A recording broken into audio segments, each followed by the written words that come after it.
babaeng mga kabarangay. Anong pangalan mo? Kaibigan ako. Kaibigan ako. Ayun po,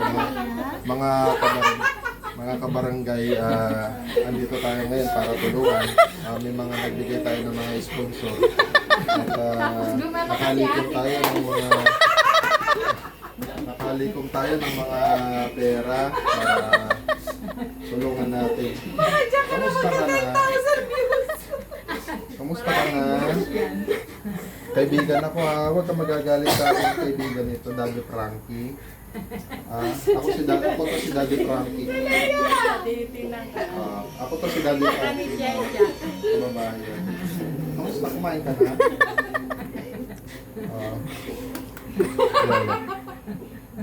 Ito sa mga kababayan na inirefer lang sa atin, mga kababayan, mga kabarangay, itong malapit lang naman sa atin, pinuntahan natin mga kababayan.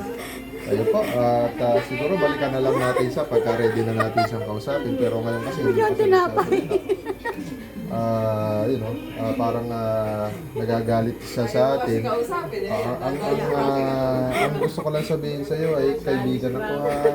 Kaibigan. Bandam! Bandam, halika rito, Bandam. Bandam. Anong gusto mo sabihin sa kanya, Bandam? Mga kababayan, siguro hindi ngayon yung oras para kausapin natin siya. Subukan natin ulit lapitan o puntahan natin, ano? Pero kaibigan ako ha, kaibigan mo ko ha.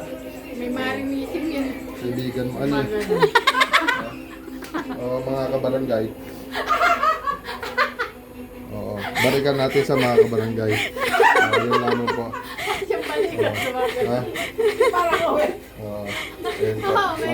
Mauna na kami ha. Mauna na kami. Babalik na lang. Yung pang-tip pa pwede kausapin. Magdala kami ng, ng bigas sa Grocery. grocery.